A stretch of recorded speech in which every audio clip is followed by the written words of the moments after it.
It's been a year of reckoning and division. The Me Too movement at the heart of a bitter national flashpoint. The battle to confirm Supreme Court nominee Judge Brett Kavanaugh. Enough already. Let's vote.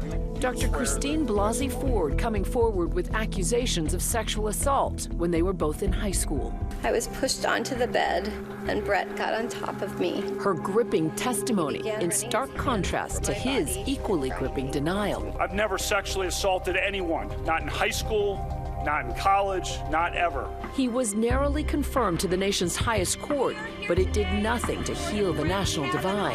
It was emotionally draining for everybody. It was really sad to watch. It was sad to watch Kavanaugh's family and all that they clearly went through, and it was sad to watch Dr. Ford. It was heartbreaking. 2018 began with solidarity among Hollywood's biggest stars, wearing black at the Golden Globes, a fashion statement protesting the power structure that allegedly allowed sexual misconduct to fester for decades. The poster child for that system, Harvey Weinstein, the movie mogul handcuffed and humiliated in May, charged with raping one woman and forcing two others to perform oral sex. Mr. Weinstein has vehemently denied any of the allegations which suggest that he engaged in non-consensual sexual activity.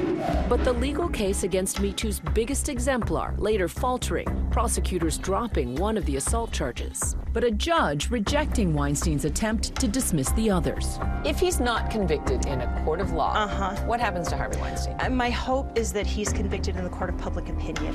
While the criminal case against Weinstein continues, justice has been done. Elsewhere, some women are seeing justice served after decades.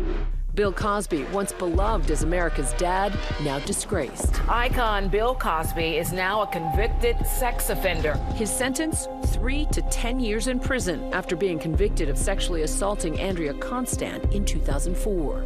A resounding victory for the more than 60 women who accused the legendary comedian of sexual misconduct. Today, this jury has shown that women are worthy of being believed. He treated women like an all-you-can-eat buffet, and so now you pay the price. Here's the check. I take no pleasure in the image of the guy that I grew up with as Cliff Huxtable going to jail, but when you think about what he did and what he felt entitled to. Bill! Dr. Larry Nassar is also finally paying a price. His sentence, 40 to 175 years in prison, after the former team doctor for USA Gymnastics and Michigan State pled guilty to sexually assaulting young gymnasts over several decades, more than 200 athletes accusing him of sexual misconduct. May you never hurt or abuse another person again. You are pure evil.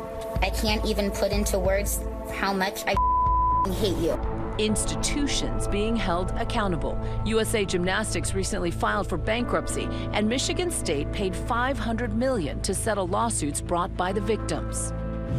I'm not that guy. And yet others caught up in the Me Too movement are testing the waters for a possible comeback. These days, my problem is trying to find a place in my house where I can masturbate without somebody bothering me. Last year, Louis C.K. admitted to masturbating in front of multiple women without their consent. He apologized, saying in a statement, "I will now step back and take a long time to listen."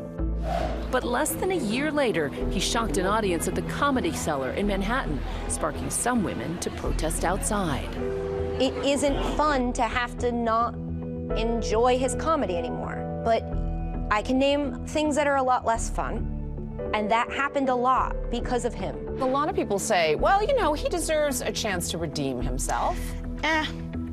I am not one of those people. I am one of those people that say, like, do some work. I think he sort of put himself in the penalty box for a little while and then came back and was just like, hey, here we go. And no. And by year's end, another powerful career upended. Fallout for the Me Too movement. CBS chief Les Moonves fired after multiple women came forward with allegations of sexual misconduct. Though Moonves denies all non-consensual sexual relations, CBS concluded that his attempts to mislead and hide evidence will cost him his $120 million payout.